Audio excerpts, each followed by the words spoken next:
चलिए जी स्टार्ट करते हैं अपना new topic that is all about sociology and science. One of the most important topics और बड़े टेक्निकल टॉपिक्स में से है और बड़ा मज़े का टॉपिक है। इसकी वजह ये कि इस टॉपिक के अंदर बहुत सारी कॉन्सेप्ट्स आएंगे, बहुत सारे मैच्योर कॉन्सेप्ट्स आएंगे आपको डिस्कस करने के लिए, ठीक है। सो इस वजह से ये टॉपिक बड़ा ही इंपॉर्टेंट टॉपिक कंसिडर किया जाता है, ठीक है। देखिए जी, पहले तो हमें कुछ क्वेश्चंस क्लियर करने हैं, ठीक है, कि भाई व्हाट इज साइंस, ये साइंस किस बला का नाम है, ठीक है।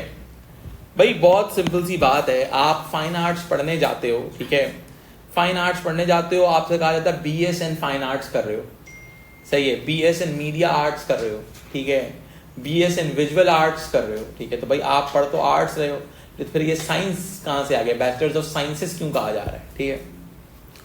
तो सवाल ये उठता है कि क्या सिर्फ नेचुरल साइंसेस ही दुनिया में एग्जिस्ट करती है, और अगर नेचुरल साइंसेस ही एग्जिस्ट करती हैं जो कि जिनको हम फिजिक्स केमिस्ट्री बायोलॉजी कहते हैं, तो वो क्या है, ठीक है। तो अगर मैं बहुत ही सिंपल सी बात करता हूं आपके साथ,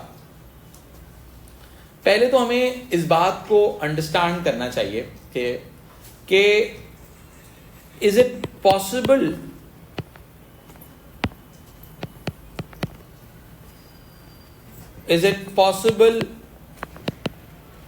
for sociology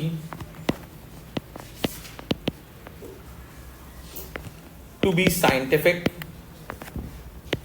क्या साइंटिफिक होना सोशियोलॉजी के लिए पॉसिबल है, ठीक है। दूसरी चीज कि भाई इट कुड बी और नॉट,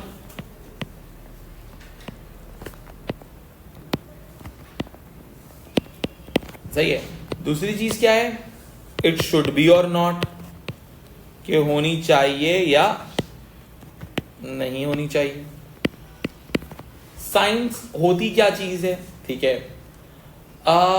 बहुत ही सिंपल सी चीज है, ठीक है। अगर मैं आसान अल्फाज में आपको समझाऊं तो साइंस का मतलब यहां पर ये समझ लो कि क्या कहते हैं, ये एक मैकेनिज्म का नाम है, ये मैकेनिज्म का नाम है, ठीक है। अब ऑटोमेटिकली अगर मैं बहुत ही इजी एक्सप्लेनेशन की तरफ जाता हूं, देखो इसकी डिफरेंट एक्सप्लेनेशन है कि क्या ये एक मैकेनिकल वर्जन एक नेचुरल साइंसेस की तरह हो सकती है। अब हमने जितना पॉजिटिविज्म को पढ़ा हुआ है, सो बहुत सिंपल सी बात है, हमने जितना पॉजिटिविज्म को अभी तक पढ़ा हुआ है, ठीक है, उसके मुताबिक तो हमें ऐसा लगता है कि ये बात बिल्कुल ठीक है कि ये लोग नेचुरल साइंसेस के साथ लिंक कर देंगे, सही है। और नेचुरल साइंसेस क्या चीज़ होती है, फिजिक्स केमिस्ट्री बायोलॉजी, फिजिक्स वगैरह, केमिस्ट्री वगैरह। लेकिन क्या साइंसेस सिर्फ नेचुरल होती है? दूसरी तरफ आता है कि भाई नेचुरल जो है साइंसेस जो होती हैं, मैंने आपसे कहा फाइन आर्ट्स भी तो साइंसेस है, विजुअल आर्ट्स भी तो साइंसेस है, तो वो एक्चुअली एक सिस्टम की बात होती है, एक स्ट्रक्चर की बात होती है जो आप स्टडी कर रहे होते हो, ठीक है। पहले मैं आपको बिल्कुल शुरू में जो स्टार्ट करूंगा इस टॉपिक को, ठीक है, वो मैं स्टार्ट करूंगा पॉजिटिविज्म के आइडियाज से, ठीक है। फिर हम इनका कंपैरिजन भी करेंगे इंशाल्लाह, पॉजिटिविज्म एंड नेचुरल साइंसेस, ठीक है, एंड नेचुरल साइंसेस, ठीक है। अगर हम इस कॉन्सेप्ट को बात करते हैं, ठीक है, बहुत सिंपल सी बात है। अगर हम बात करते हैं कि जो ट्रेडिशनल पॉजिटिविज्म था, जो पुराने पॉजिटिविस्ट थे,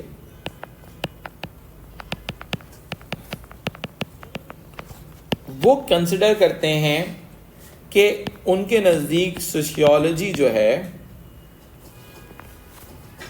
study of positive science of society, positive science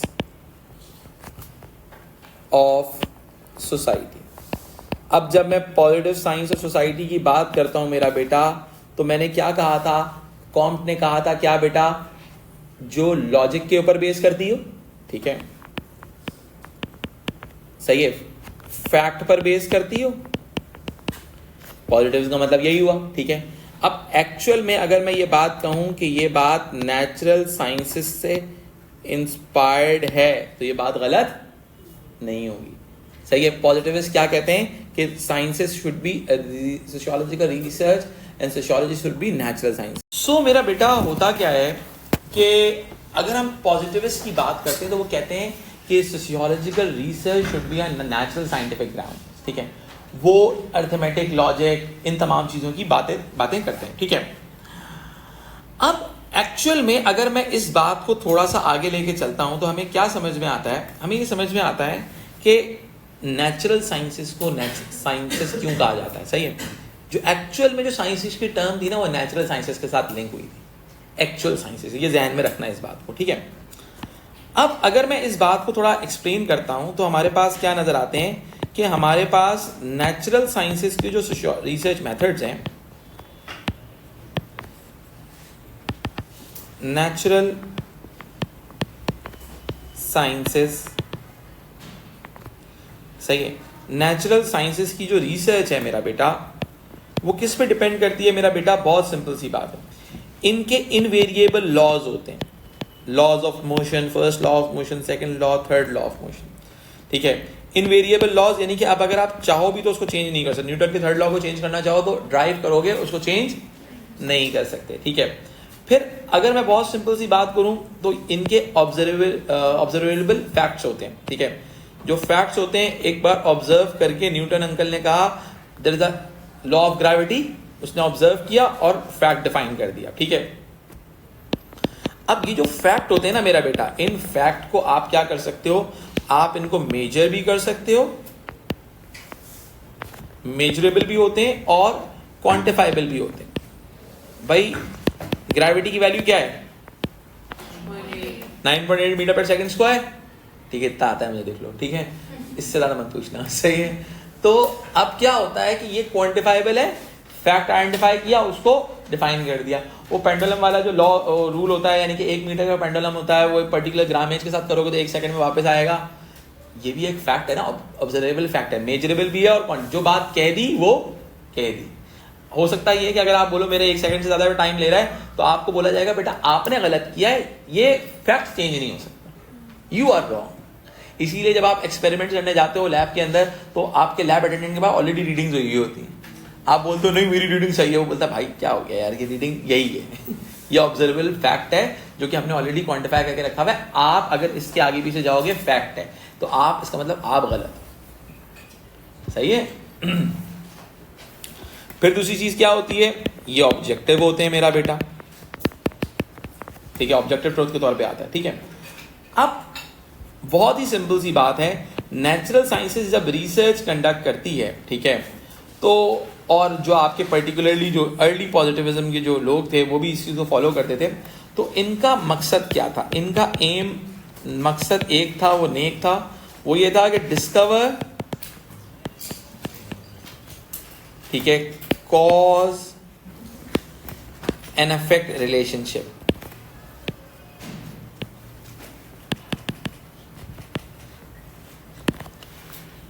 कि भाई इस चीज के पीछे ये हो रहा है, ऐसा होगा तो ऐसा हो जाएगा, कॉज एंड इफेक्ट रिलेशनशिप सामने नजर आनी चाहिए, ठीक है, कि भाई ये इस चीज का कॉज है और ये इसका इफेक्ट है, कॉज इसका ये है और इसका इफेक्ट ये पर्टिकुलर है, जैसा कॉज होगा वैसा ही इफेक्ट होगा, एम आई राइट, ठीक है। तो this is the core idea of doing research in terms of positivist idea. मैंने आपको थोड़ा सा आइडिया दिया कि ये क्या कहानी है, फिर मैं आपको थोड़ा सा एग्जाम की तरफ लेके चलता हूं कि एग्जाम में किस तरह का सवाल आता है, ठीक है। हम देखते हैं कि एक सवाल आया हुआ है एग्जाम में, क्वेश्चन आया हुआ है, evaluate the use of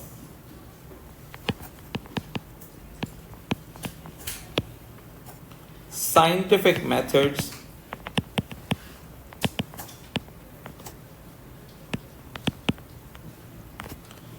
in sociological research।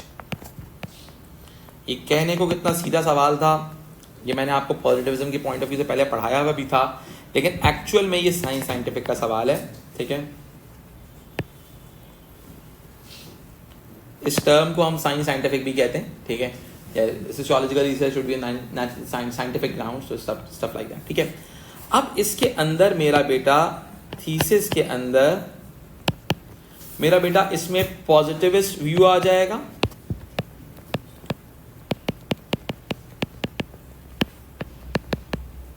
ठीक है। अब पॉजिटिविस्ट व्यू क्या कहता है बेटा, ये अपनी साइंटिफिक अप्रोच लेके आते हैं। क्या लेके आते हैं बेटा, अपनी एक साइंटिफिक अप्रोच, ठीक है, ठीक है। अपनी साइंटिफिक अप्रोच के अंदर अपनी रिलायबिलिटी, इन साइंटिफिक अप्रोच में रिलायबिलिटी की बात करेंगे, ये अपनी ऑब्जेक्टिविटी की बात करेंगे, अनबायस्ड फॉर्म ऑफ रिसर्च होनी चाहिए एंड स्टफ लाइक दैट, ठीक है। फिर मेरा बेटा अगर हम आगे लेके चलते हैं, बेटा मैंने आपको एक शायद ये टर्म पहले पढ़ाई भी हो, जिसको हम कहते हैं हाइपोथेटिकल डिडक्टिव अप्रोच। जो हमने हाइपोथेसिस डिस्कस करते हुए कही थी, हाइपोथेटिको डिडक्टिव, ठीक है। इसके अलावा आप ऑब्जेक्टिव रहने की बात करेंगे, रिलायबल रिप्रेजेंटेटिवनेस। अब आते हैं एंटायर थीसिस में कि भाई कौन सी रिसर्च समझ में आती है। अब ये जो मैं चीज़ बता रहा हूँ, ये हमारा पूरा आगे का टॉपिक को डिसाइड कर रही है, क्योंकि किसी वजह से मैंने इस बात को यहाँ पे स्टार्ट किया है, ठीक है। एंटायर थीसिस में मेरा बेटा क्रिटिक ऑफ द पॉजिटिविस्ट, ठीक है। अब ये क्रिटिक कौन कर रहा है, इंटरप्रेटिविस्ट करेंगे, ठीक है। इंटरप्रेटिविस्ट के बाद जो कि नोशन ऑफ ऑब्जेक्टिविटी की बात करेंगे कि भाई objectivity is not possible,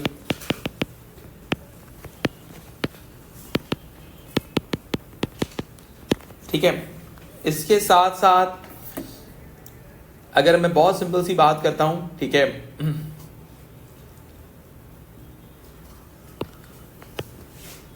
different approaches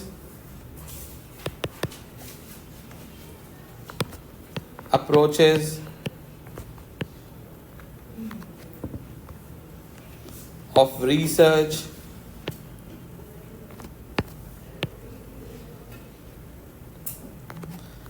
rather than natural scientific one, ठीक है। इसमें हमारे पास कुछ जो ये नोशन ऑफ ऑब्जेक्टिविटी में हमारे पास थ्योरिस्ट आते हैं, उनका नाम है, एक का नाम है कोहन, ठीक है, ठीक है। लिंच भी आते हैं इसके अंदर, ये हम सारे इनको डिस्कस करेंगे, सही है। तो ये एक मैंने आपको एक बेसिक आइडिया दिया है कि एक तरफ हम पॉजिटिविज्म की बात करें, नेचुरल साइंटिफिक मेथोडोलॉजी की बात करें, और दूसरी तरफ हमारे पास क्या क्या चीजें सामने आ जाती हैं, ठीक है। अब हम नेचुरल साइंसेस के हिसाब से आगे लेके चलते हैं बात को, कन्वर्सेशन को, और इसके अंदर ये जो नेचुरल साइंसेस का तरीका है, हम इसके अंदर एक कॉन्सेप्ट को डिस्कस करते हैं, द डिडक्टिव अप्रोच, सही है। अब देखो डिडक्टिव अप्रोच क्या कहा जाता है, ठीक है। जो नेचुरल साइंसेस के अंदर जो पॉजिटिव अप्रोच की बात करते हैं, द डिडक्टिव अप्रोच, ये किस बला का नाम है, इसको जरा समझते हैं, ठीक है। आपको इस डिडक्टिव अप्रोच को समझने के लिए जरूरी है कि आपकी बेसिक अंडरस्टैंडिंग होनी चाहिए related to the positivist idea, ठीक है। पॉजिटिविस्ट कैसे, क्वांटिटेटिव डेटा, वही चीज है, उसका सिर्फ एक नाम दिया हुआ है, ठीक है। इसके अंदर हम क्या करते हैं, use of stats, statistical technique, ठीक है। अब स्टैट्स के थ्रू हम कॉज एंड अफेक्ट मॉडल लेके आते हैं, ठीक है। इसके अंदर हम स्टार्ट करते हैं, वी डेवलप अ हाइपोथेसिस, और उस हाइपोथेसिस को हमने साबित करना होता है, प्रूफ करना होता है। नॉर्मली जो होता है, रिसर्चर्स हाइपोथेसिस को प्रूफ करने के डायमेंशन पे जाते हैं, वो क्यों जाते हैं मैं आगे जाके बताऊंगा, ठीक है। डेवलप अ हाइपोथेसिस, टेस्ट किया जाता है उसको, एक्सेप्ट किया जाता है उस चीज़ को प्रूव करते हुए और रिजेक्ट किया जाता है, ठीक है। और उसके बाद इस हाइपोथेसिस को टेस्ट एक्सेप्ट करने के बाद आप क्या करते हो, आप आइदर कंफर्म करते हो थ्योरी को,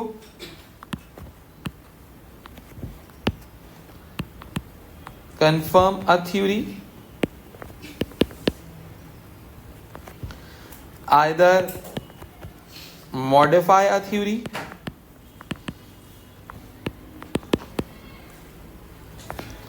और या फिर आप उसको रिजेक्ट कर देते हो। फिनोमेना क्या है बेटा, आप फिनोमेना बहुत ही सिंपल सा है। फिनोमेना ये है कि आप एक क्वांटिटेटिव अप्रोच के थ्रू अपनी रिसर्च को कैरी ऑन करोगे, क्वांटिटेटिव अप्रोच के थ्रू, और कोई भी cause and effect relationship define करोगे तो उसके पीछे एक क्वांटिफाइबल आइडिया होगा जिसको आप जिसको एक रिलेशनशिप के थ्रू डिफाइन करोगे। समझ रहे हो मेरी बात? आगे बढ़ते हैं।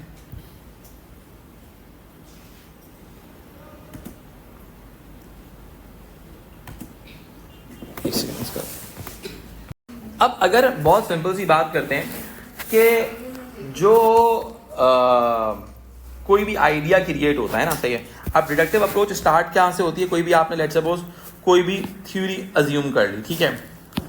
उस थ्योरी के हवाले से आपने क्या रखा हुआ है, बहुत ही सिंपल, उस थ्योरी के हवाले से आपने एक हाइपोथेसिस बनाया।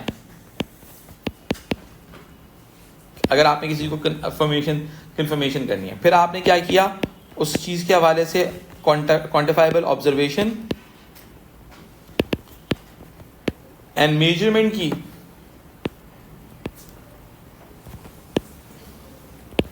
और उस मेजरमेंट के बाद आपने क्या किया, कंफर्मेशन किया उसके बारे में। या तो आप कंफर्मेशन दोगे या फिर आप कोई मॉडिफिकेशन दोगे,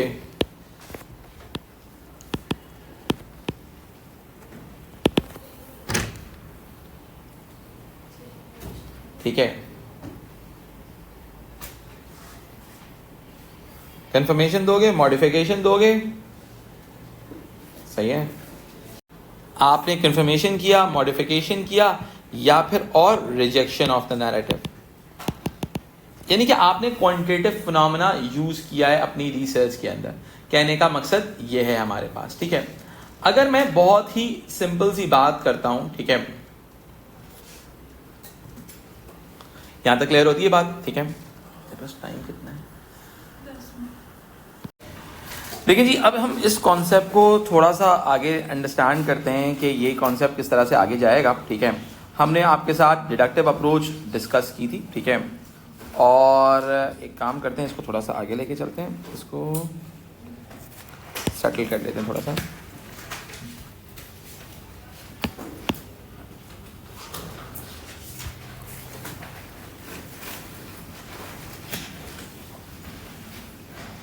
अब मैं अगर आपको डिडक्टिव अप्रोच के हवाले से कुछ थ्योरीज समझाऊं, कुछ थ्योरीज के आइडियाज़ को समझाऊं, तो हम ज़रा उसको समझते हैं कि वो थ्योरीज क्या कहते हैं इस हवाले से, ठीक है। अब मैं अगर इस बात को थोड़ा सा एक्सप्लेन करता हूं फर्दर लेवल पे, हमारे पास थ्योरिस्ट आते हैं, उनका नाम है कार्ल पॉपर, ठीक है।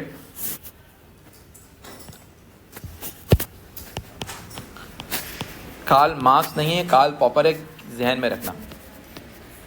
अच्छा, अब कार्ल पॉपर ने जो थ्योरी दी थी, उन्होंने ऑल्दो, सही है, इन्होंने Karl Popper adopted deductive approach, ठीक है। उन्होंने डिडक्टिव अप्रोच को अडॉप्ट जरूर किया, बट उसमें उन्होंने एक चीज को ऐड ऑन किया था, ठीक है, ठीक है। और but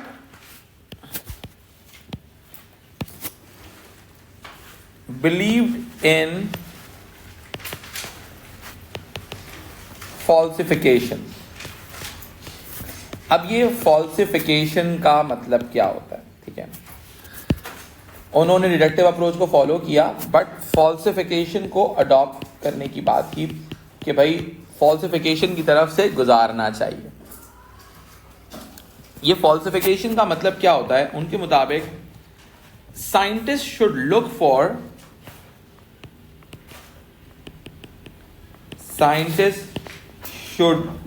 for evidence to disapprove or falsify theories. To disapprove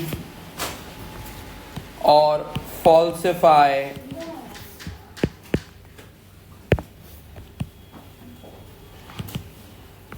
theories. ठीक है, यानी कि साइंटिस्ट को कोशिश ये करनी चाहिए कि हम इसको किसी को डिसअप्रूव भी करें। ठीक है, अब ऑटोमेटिकली बहुत ही सिंपल सी बात है कि भाई एक्चुअली एक तरफ देखो, कार्ल पॉपर कह रहा है डिडक्टिव अप्रोच की बात कर रहा है, तो ये बात कह रहा है कि sociology can be scientific, can use scientific methods. ठीक है, sociology can use scientific methods.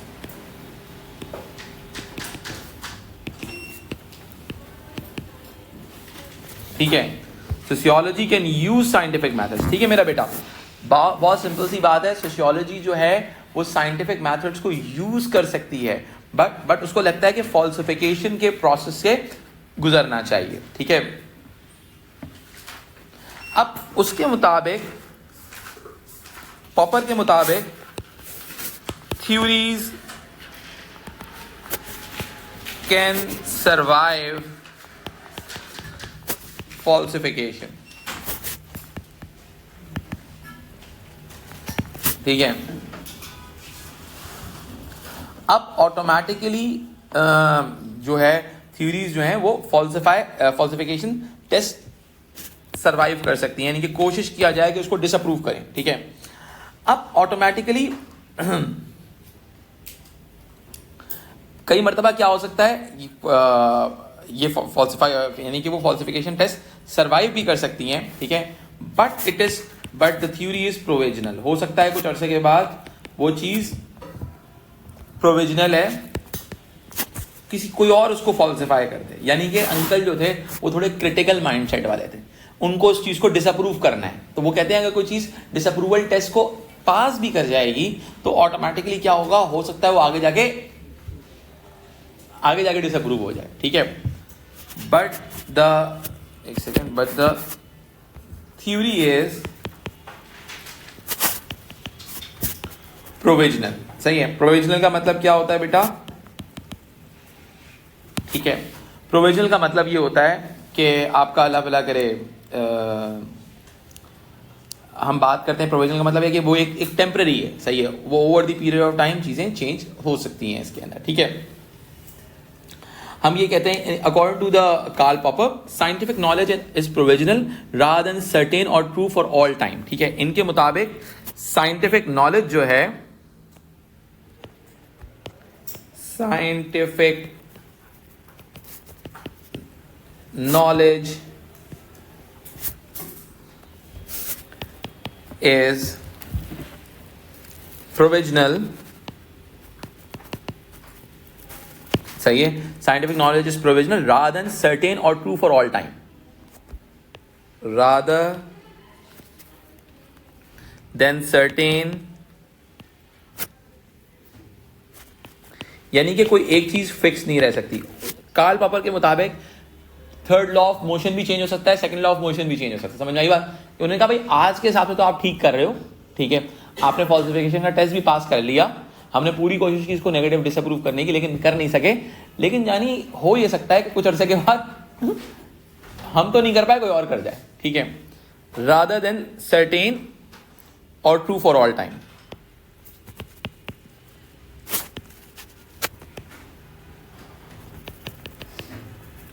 ठीक है जी,